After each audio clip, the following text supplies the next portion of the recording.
Assalamualaikum warahmatullahi wabarakatuh. Perkenalkan, nama saya Sevia. Saya mahasiswa IAIN Pontianak, program studi psikologi Islam, kelas 4B.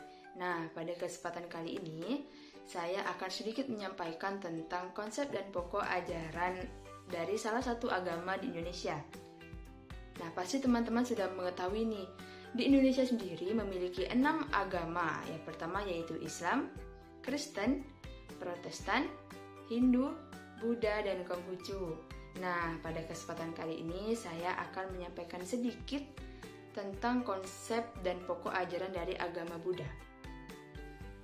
Agama Buddha atau Buddhisme adalah sebuah agama berpaham non-teisme atau filsafat yang berasal dari bagian timur anak benua India dan berlandaskan kepada ajaran Siddhartha Gautama. Penyebaran agama Buddha di India dimulai sejak abad ke-6 sebelum Masehi hingga abad ke-4 sebelum Masehi. Agama Buddha adalah agama terbesar keempat di dunia dengan lebih dari 520 juta pengikut atau lebih dari 7% populasi dunia yang dikenal sebagai Buddhis. Agama Buddha juga meliputi beragam ilmu, nilai tradisi, filosofi, keyakinan dan kepercayaan, meditasi, dan praktek spiritual yang sebagian besar berdasarkan kepada ajaran-ajaran awal yang dikaitkan dengan Buddha dan menghasilkan filsafat yang ditafsirkan. Agama Buddha lahir di India kuno sebagai suatu tradisi Sramana sekitar antara abad ke-6 dan 4 sebelum Masehi dan menyebar ke sebagian besar Asia. Ajaran agama Buddha dapat dirangkum dalam 3 ajaran pokok. Yang pertama yaitu Buddha, yang kedua Dhamma, dan yang ketiga yaitu Sangha. Ajaran tentang Buddha Gautama sebagai pendiri agama Buddha dan asas rohani yang dapat dicapai oleh setiap makhluk hidup pada perkembangan.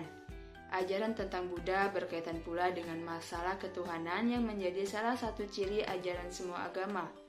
Ajaran tentang Dhamma banyak membicarakan tentang masalah-masalah yang dihadapi manusia dalam hidupnya, baik yang berkaitan dengan ciri manusia itu sendiri maupun hubungannya dengan apa yang disebut Tuhan dan alam semesta dengan segala isinya. Ajaran tentang Saha sebagai pasamuan para biksu juga berkaitan dengan umat yang menjadi tempat para biksu menjalankan dhammanya. Dalam bahasa Pali, kitab suci agama Buddha disebut dengan Tipitaka, dan dalam bahasa Sanskerta yaitu Tripitaka, yang artinya 3 keranjang atau 3 himpunan kitab suci. Nah, 3 himpunan kitab suci ini yang pertama yaitu Vinaya Pitaka, yang berarti kitab suci yang berisi hal-hal berkenaan dengan peraturan-peraturan bagi para biku dan bikumi. Yang kedua yaitu Sutta Pitaka, yaitu kitab yang berisi wejangan atau khutbah Sang Buddha, baik kepada para pengikutnya maupun bukan, serta siswa Sang Buddha di berbagai tempat. Yang ketiga yaitu Abhidhamma Pitaka. Abhidhamma berarti ajaran tertinggi, yaitu kitab yang berisi uraian filsafat Buddha Dhamma. Abhidhamma sangat membantu seseorang untuk memahami sepenuhnya ajaran Sang Buddha dalam mencapai Nibbana, bagaikan sebuah kunci untuk membuka pintu kenyataan. Nah, yang selanjutnya yaitu kerangka agama Buddha. Yang pertama yaitu Saddha. Umat Buddha memiliki 6 keyakinan yang harus dikembangkan dalam dirinya yang disebut dengan Sat Saddha. Yang pertama yaitu keyakinan terhadap Tuhan Yang Maha Esa. Yang kedua, keyakinan terhadap Triratna. Yang ketiga, keyakinan terhadap Bodhisattva. Yang keempat, keyakinan terhadap hukum kesenyataan. Yang kelima, keyakinan terhadap kitab suci. Dan yang keenam, keyakinan terhadap Nirvana atau Nibbana. Nah, kerangka agama Buddha yang kedua yaitu Sila. Sila berarti semua perbuatan baik yang dilakukan oleh badan jasmani, ucapan dan pikiran yang tidak merugikan diri sendiri maupun orang lain, atau yang tidak menyebabkan orang lain menderita. Dengan Sila, manusia dapat mengendalikan diri dari segala bentuk pikiran, ucapan, dan perbuatan yang tidak baik. Sila dapat mendorong membebaskan diri dari segala kejahatan yaitu loba, dosa, dan moha.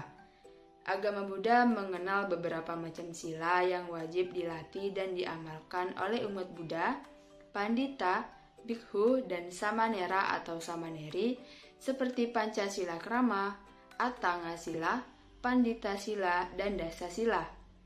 Nah, yang ketiga yaitu bakti.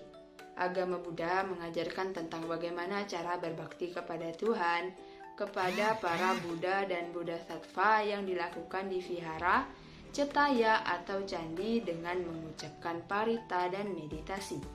Selanjutnya yaitu tempat suci agama Buddha. Nah, rumah ibadah agama Buddha ada 3, yaitu vihara adalah rumah ibadah. Cetya adalah tempat suci yang bentuknya lebih kecil dari vihara, dan candi adalah tempat kebaktian umat Buddha. Nah, selanjutnya hari raya agama Buddha. Yang pertama yaitu Waisak, Katina, Asada, dan Magha Puja. Baiklah, sekian yang dapat saya sampaikan tentang konsep dan pokok ajaran agama Buddha. Kurang dan lebihnya saya mohon maaf. Wassalamualaikum warahmatullahi wabarakatuh.